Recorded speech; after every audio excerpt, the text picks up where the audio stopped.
Amis aficionados, bonjour, bonsoir, bienvenue dans cette nouvelle émission de Noir et Blanc. Ça y est, l'hiver est arrivé, mais les taureaux sortent encore. De fait, il y a eu pas mal de courses le week-end dernier, on va y revenir.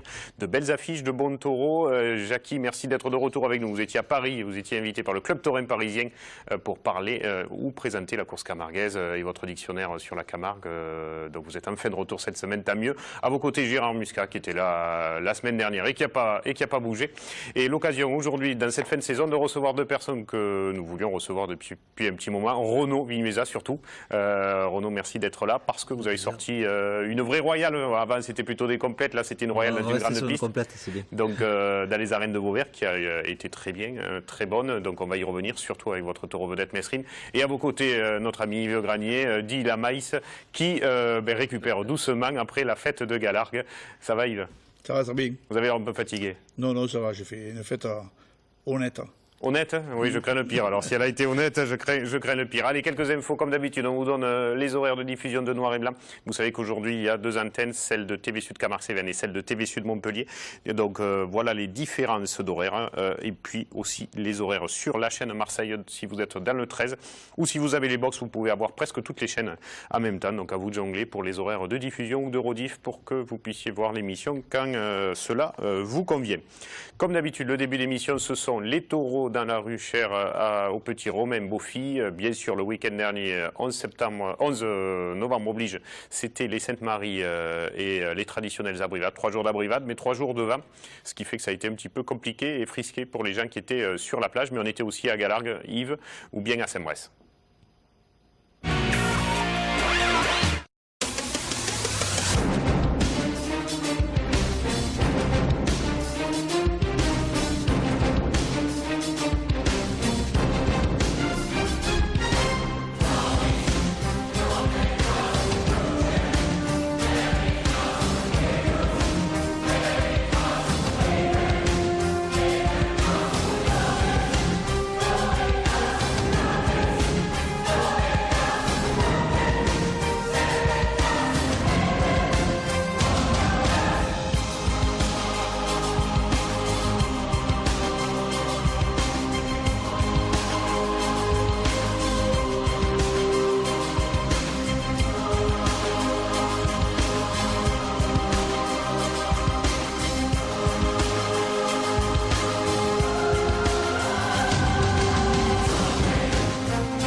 Un grand merci à JP Vidéo Gardien, Cédric Molto, Jérôme Raymond ou bien la famille Beaufy pour toutes ces images et Jérôme Raymond en particulier et JP Vidéo Gardien aussi parce que contrairement à René Coudert qui est allé au Sainte que pour boire des pastilles, Jackie, eux ils sont allés pour filmer. René Coudert n'a pas sorti la caméra de 3 jours, il est resté bien au chaud à l'intérieur du Revivre, je crois qu'il n'a pas bougé de là-bas. Les fêtes à venir pour cette fin de semaine, elles s'affichent devant vous.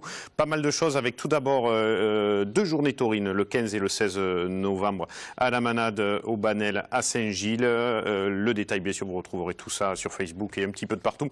La Manade des Oliviers également, une journée avec taureau et abrivade le matin et taureau à raseter l'après-midi en pays à la Manade des Oliviers à Congénie. Saint-Rémy de Provence en sirop d'hiver, ça démarre le 17 à partir de 14 h. Voilà pour vous donner une partie du programme de ces week-ends maintenant qui sont un petit peu plus allégés que les week-ends précédents. On va en venir à ce qui était peut-être l'une des dernières fêtes votives de l'année. Ça commence tôt les fêtes votives, ça finit très tard, surtout à Galargue, Yves, puisque traditionnellement le week-end du 11 novembre c'est la fête chez vous. Pourquoi une fête si tard d'ailleurs? De toute la vie, elle a été comme ça et On le retrouve même dans un recueil de 1800 et quelques. À l'époque, ils allaient attendre les taureaux sur le coudouillet avec des lampions. C'est pas à cause de la Carthagène, le temps qu'elle macère et que vous ayez le temps de ramasser les raisins, non? Avant, ils en buvaient autant, mais ça n'a rien à voir avec la Carthagène. Mais toute la vie, la fête de Gargue s'est faite le 11 novembre. Enfin, le week-end du 11 novembre, voilà. Avant, elle se faisait une semaine, comme de partout. Mais bon, vu le contexte. Oh, ben là, 4 jours, ça va quand même. 5 jours, on a fait cette année. 5 jours cette année. Jeudi, vendredi, samedi, dimanche et lundi. Ça reste honnête, on va vous retrouver sur l'une des 2 courses qu'on a filmées. Yves, c'était la première le samedi, avec, et non, c'est pas Renaud Vignuesa, un spectacle, ce jour-là, je vous laisse commenter. C'est votre filleule? D'accord. Carla Pellissier. C'est le frère qui fait la Carthagène, c'est la filleule qui fait le spectacle, c'est la famille Granier qui gère tout. Et elle a beaucoup de talent. C'est vrai, Renaud? Ouais, elle a beaucoup de talent, cette petite, elle a une passion terrible. Allez, je vous laisse commenter les courses, Yves, ce jour-là, pour cette première course. C'était une course vraiment intéressante. Les 2 courses de protection ont été bien. Et là, c'est celle de samedi, avec, à l'avenir, il y avait Cative, il y avait Rémi Guillaume, Moine. On a vu une bonne course de taureau. C'était le 5e souvenir Alain Crouzet. Et c'est Catif qui l'a remporté avec comme taureau Mistral du Pantaille. C'est lui qu'on voit en image qui a été très bien, en 3e position. On le voit, ce taureau. On a vu une très bonne course aussi. Les courses ont été bonnes toutes, dans l'ensemble. Oui, dans les petites arènes, c'est relativement facile d'en faire, mais enfin, on s'est vraiment régalé. Gaffé a fait ses adieux, Dobanel a fait ses adieux. Et puis vous aviez l'une des vedettes du moment, Zico Catif, qui se blessera malheureusement. Il a une contracture, il m'a dit. Bon, enfin, s'il se blesse tous les ans au 11 novembre, c'est pas très grave non plus pour sa carrière à venir. Il vaut mieux pas se blesser quand même. C'est un taureau de quel âge, ça, à peu près, pourquoi il fait ses adieux? Gaffé, il a 14 ans. Ah, d'accord. 13 ou 14 ans, je crois. Ah ouais, il fait ses adieux. Il avait repris le prix il y a 2 ans ou 3 ans. Il a fait une course honnête, voilà. C'est la marque. Ouais, la marque. Le marquis. Sinon, le reste, ça a été intéressant. Un autre taureau de la manade du Pantaille en image, Gédéon maintenant. Ouais. Taureau de 5 ans. Taureau qui a du sang. Et puis les radeteurs ont assumé le spectacle toute les 6 jours de fête. Ça a été vraiment très très bien. Il n'y a rien à dire du côté radeteur et côté taureau. Ouranov, un taureau de la manade de la Garde en image. Ouais. Taureau qui prend les rasés, c'est difficile de radeter devant le tauril, mais les radeteurs se sont employés. Et... Le taureau il sort quand même. Ouais, les taureaux qui sortent, c'est toujours intéressant de les voir raseter. Devant. Les arènes spécifiques, c'est presque les plus biscornues de Camargue, celle de Galargue. Ouais.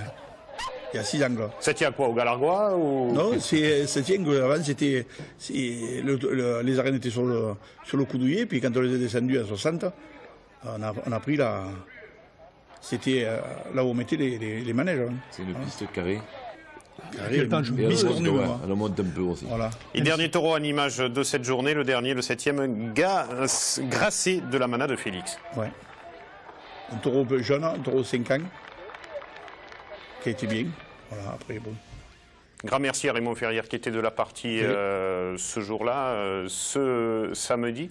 C'est les seules courses quasiment de la saison à Galargue ou vous en montez d'autres? Non, le 1er mai, il y a le comité qui fait une course. Le Club Taurin joint souvent une ou deux courses à côté pour faire un week-end intéressant.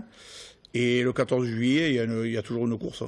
Et là, les raseteurs que vous gardez sur toute la fête, ils font comme Gérard Muscat quand ils étaient encore en activité. Ils viennent et ils squattent chez quelqu'un pour dormir et passer 4 jours. Alors, maintenant, ils se déplacent tout seuls, mais c'est sûr que quand on prend un lot de raseteurs, s'ils sont intéressants, on les garde toute la semaine. Je ne vois pas pourquoi ils changeraient. La protection, bon, c'est les ligues, c'est Gérard Barbara qui les nomme, puis après l'avenir. Mais c'est quasiment gratuit, toutes les courses, non, là-bas? Ben oui, là, c'est le comité des fêtes qui organise. Alors, on fait les courses gratuites. Et voilà, ça fait depuis quelques années. Moi, la dernière fois que je suis venu dans son village, d'abord, il s'en rappelle, on a fermé le village. Alors, bon, on est parti. Et ouais. On avait gagné des coupes, on ne sait même pas où on les a perdus. Il y avait ça devait être pas loin de nos comptoirs, je pense. C'était à l'époque le trophée Maurice Alsac. On l'a fait pendant plus de 10 ans. Voilà, et ça s'est arrêté. Voilà. Allez, on passe à la course de dimanche. je ne sais pas si vous étiez levé à temps, Yves, ce jour-là. J'étais levé. C'était J'étais levé la complète, la royale de la manade, la 25 Vidourlenc, ans. qu'on avait vu en début de saison à Romoulin pour sa première sortie, et qui a été une fois de plus très bonne. Hein. Les 25 ans de la manade Vidourlenc, Une manade presque locale. Hein. qui a été fêtée trois fois cette année, à Romoulin et à Guivre, et à Galac pour la troisième fois. Voilà. Et les adieux de Fanfan le même jour. Donc, Et là, il y avait plus Zico Catif, donc c'est Rémi Guyon qui a été le Guyon vrai a leader pris le relais, de et- cette course côté droit. on me remet très bien raseté. Hein. On a vu une bonne course. Il a sorti aussi un taureau jeune, un espoir là, qui a vraiment été bien. Alors là, c'est Eros, 16 secondes de cette journée qui se présente en image. Avec Cédric Miralles aussi, qui a bien raseté. Fonfon de la Vidourlenc, troisième en attendant les deux vedettes de l'élevage que sont Camaille et Mitra. Camaille a vraiment été extra. Là, c'est encore Fonfon. Mais les taureaux ont été agréables. Hein. Et du moment qu'ils se déplacent devant l'autoril, on arrive assez à faire des rasés. Et le meilleur du jour, hein, celui-là, le plus ouais. compliqué en tout cas. Plus compliqué, puis un taureau qui vient au bout, qui est dangereux, qui met la corne de temps en temps, Qui coupe du terrain. voilà, et qui a vraiment fait quelques actions agréables. Hein. Qui viennent dans les séries aussi. Hein. Ah ouais. Il est dangereux, hein. Je veux dire, c'est un taureau. Il enferme le radoteur. C'est un taureau, il enferme un raseteur, puis il a pris pratiquement tous les rasés, donc il s'est bien. Et puis Mitra qui commence à en prendre quand même, parce que c'est un taureau. Mais qui est capable de grosses actions, hein, comme là, cette fin d'action à la barrière. Il est toujours intéressant. Mais Les bon, petites arènes, il passe mieux dans les petites voilà, arènes. ça passe bien dans les petites arènes. C'est vrai qu'il se décolle un peu. C'est un peu comme Il a Cédric fait- Miralles. Voilà. À Galargue, il est excellent. Dans les grandes pistes, il a C'est un peu plus de mal difficile, aujourd'hui. Oui, mais il a fait quand même bien 7 ou 8 actions d'envergure. Hein. Alors, pour un taureau qui finit, c'est déjà pas mal. Puis dans cette petite piste, c'est un avantage pour les taureaux. Et ouais, Comme les dit, il y a raseteurs des sur le angles. taureau, c'est plus facile de raseter et tout. Dit Carmen hein, quand même pour Mitra, même si vous dites qu'il en prend Yves. Et Oui, Vulcano non, qui mais termine il en prend, spectaculairement hein, cette complète où il y a eu de tout. Hein, des taureaux très cocardiers et un taureau très spectaculaire pour terminer. Ce jeune-là, ce dernier-là qui était intéressant. Merci à Raymond Ferrière qui était aussi de la partie ce jour-là. Malheureusement, on n'était pas là, Yves, le lundi où la complète ou de la manade fanfone. Ouais. Et on ne va pas parler des jumelles de Vauvert parce qu'elle pourrait mal le prendre, surtout de votre part. Yves, la royale de fanfone a été très bien, la complète. Les espoirs de Fonfon ont été très bien. Et il a sorti un entier là, qui a été vraiment formidable. On s'est vraiment régalé. Les raseteurs ont assumé leur travail, il n'y a rien à dire. Alors une complète, Jackie, vous en avez vu une le week-end dernier, avant celle de la manade Laurent qu'on verra en deuxième partie d'émission, c'est celle de la manade Cuillet. Traditionnellement, le Mas des Pavillons fait une course complète de fin de saison dans les arènes de Marciac, c'était le cas encore cette année. Et un raseteur aussi qui a du mal dans les grandes pistes maintenant parce qu'il s'arrête et qu'il tire sa révérence de raseteur. C'est Cyril Garcia qui faisait ses derniers rasés ce jour-là. Jackie, les images vont démarrer, toujours une bonne ambiance de fin de saison dans ces arènes de Marciac. Oui, pour moi, c'était un week-end marrant de Célien. Hein. J'ai vu après la de Cuillet et puis celle de Rang. Vous n'avez pas vu le Vigny-les-Arts parce qu'ils peuvent voir Célia aussi, il nous en parlera. Oui, mais j'avais vu à Lunel, son taureau à Lunel, donc voilà, c'est pour ça que j'avais choisi d'aller à Saint-Rémy voir les taureaux de Laurent. Et là, donc à Marciac, cette complète donc, de la manade de Cuillet avec Vison en premier pour ouvrir le bal. Vison, on le connaît, hein. C'est un taureau qui se déplace beaucoup, qui est un peu brouillon comme ça, qui se livre pas totalement sur le rasé, mais quand il sent qu'il a l'avantage, il est capable d'aller au bout et de faire une belle action à la planche. Givalon, deuxième de cette journée, je ne connaissais pas trop moi ce taureau. Moi non plus, hein. Je l'ai découvert là. Bon, c'est un taureau, si un second, c'est que c'est pas une grande vedette. Hein. C'est un taureau Ça dépend, la manade Cuillet, des fois ils sont capables de mettre Tassou premier. Je me rappelle à Saint-Laurent-des-Gousses pour le printemps des Royales, il avait mis premier à l'époque. Parce que... je pense qu'il ne le connaissait pas trop bien, bien sûr, hein. cette affaire-là. Litek, troisième, un taureau qu'on connaît. C'est un taureau qui a beaucoup plus de tenue, hein, qui se tenait un peu dans les planches, et qui, je pense que ça a été le meilleur de la première partie. Un taureau qui a bien pris tous les rasés, et qui poussait chaque fois à la barrière, qui a fait même de très belles actions. Avec Romain Bruchet, qui l'a très bien raseté en particulier. Oui, Romain Bruchet, je ne sais pas pourquoi il a choisi. Il a toujours choisi 1 ou 2 taureaux dans la course et il se livre. Il ressemble un peu à Horatio, c'est peut-être pour ça. Peut-être aussi. Ilias bien affecté aussi. Et Ilias, bien sûr, qui a bien raseté tout le week-end d'ailleurs. Ilias, on en reparlera pour les Laurent le lendemain. Je trouve qu'il ressemble à Molière, ce taureau. petit peu, Molière un peu plus relevé, ouais. C'est vrai, quelque part. Molière qui est un taureau plus âgé de la manade cuillère, rien à voir avec l'écrivain, non. hein, pour les gens qui ne connaissent pas la bouvine et qui regardent cette émission à Paris ou ailleurs, Jacques. D'ailleurs, ça s'écrit Molière S, avec un S à la fin. Je crois que c'est un quartier de je ne sais pas où. Et Guépard, le biou d'or de la manade cuillé, qui n'a plus le panache d'avant, mais qui, ma foi, fait encore ses courses de manière intéressante. Il a fait une course sérieuse avec de la tenue et tout, sauf que voilà, il n'y a plus la vitesse, hein, c'est ça le truc. C'est dommage, mais on ne peut pas critiquer un taureau comme ça, la carrière qu'il a fait. Non, bien sûr, et puis il est encore là, capable de venir à la plage sûr. comme là, quand un raseteur n'a pas trop de vitesse non plus, c'était Cyril Garcia à l'image. Bon, mais moi je pensais quand même que Guépard il allait un peu dominer un peu dans la reine de Marseille, mais c'était non, ils ont assez bien raseté les jeunes, ils se sont bien sortis, je trouve. Oui, l'investissement des hommes comme à Galargue a été de qualité, là aussi, hein, à noter. Et puis là, c'est Onologue, je crois, à l'image. Voilà, il a fait quelques actions, mais pas assez. Après, il s'est laissé dominer par la suite. Hein. On avait l'habitude de le voir où il s'envolait, et là, il ne s'est pas trop envolé. Je pense que c'est le meilleur de la course, c'était ce petit taureau, là, Modiano. Il avait d'une heure, et il a tout pris des séries importantes.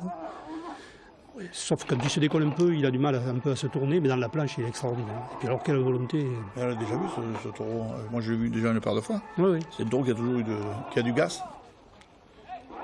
Un petit taureau qui n'a pas beaucoup de moyens, mais alors, c'est il a du cœur. Il a du sang.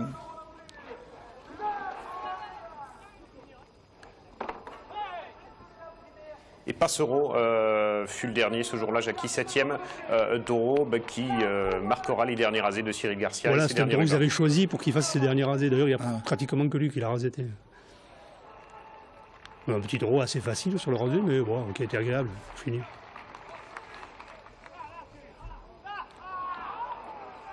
Et on le voit Cyril, et son dernier rasé, c'est celui-là, tout en longueur. On avait peur qu'il fasse un rasé de trop, parce que le dernier, il en a fait 3. D'ailleurs, il a dit j'arrête là, parce que voilà, traverser la piste de Marciargues une fois ça va, deux fois je peux plus. En tout cas, il a même dit j'arrête, il a croisé les bras, il a dit j'arrête, et le speaker il a cru qu'il disait qu'il avait levé le gland. Voilà, c'est son trompé, lui. Oh, Cyril, qui est un bon garçon, qui aura fait une bonne petite carrière. Hein. Qui a toujours bien rasété. Et toujours propre, ouais. Oui, toujours vraiment raseté avec beaucoup de classe et beaucoup d'élégance. En piste et en dehors, Cyril. C'est gentil. Ouais. C'est un raseteur aficionado. Ouais. En plus. Ouais. Et là, c'est les raseteurs qui lui ont offert un petit souvenir. Des béquilles ou des clubs de golf? Alors, regardez les images de hier, j'ai cru que c'était des béquilles, mais non, c'est bien des clubs de golf. Voilà, il lui reste... Un beau tableau avec ses photos. Avec sa femme qui a supporté ses 15 ans de carrière tous les dimanches. Son Pékélé qui a passion, qui ne s'arrête pas de... Et Poujol, il a déjà pris la douche là, parce que je vois qu'il est habillé. Non, mais il n'avait pas raseté, je crois, Adrien. Ah, il rasetait pas. Et par contre, moi, je ne sais pas pourquoi il est monté sur les épaules de Marc Sanchez à la fin. Peut-être parce que c'était le plus facile pour monter dessus. Il n'y avait pas Jérôme Martin, c'est peut-être pour ça. Il est venu, il s'est claqué le lundi. Enfin, il s'est claqué, il a manqué le bannet. Hein. Adrien Poujol. Adrien, oui. Il est sorti dans le tracteur. Alors, on vient de voir ces taureaux, Renaud. On va parler de votre manade en deuxième partie d'émission, mais on peut en dire quelques mots maintenant. C'est cuillé, c'est 100% de la manade vigneuse ou c'est qu'une partie? C'est pas 100%, mais c'est une grosse partie. J'ai acheté des vaches à la manade Ricard, j'ai acheté des vaches à Joël Linsolas et à Georges Roquette. Et dessus, j'ai eu la chance d'avoir comme entier Racanel, Guépard, des taureaux comme Émir de Roquette. Guépard a été talent. Hein, Guépard a été talent, oui, il a été talent. On l'avait dit moi ou je sais pas quoi quand Mesrine était sorti. Peut-être j'ai dit une bêtise, je sais plus si c'était Guépard ou si c'était son frère, mais. Ouais.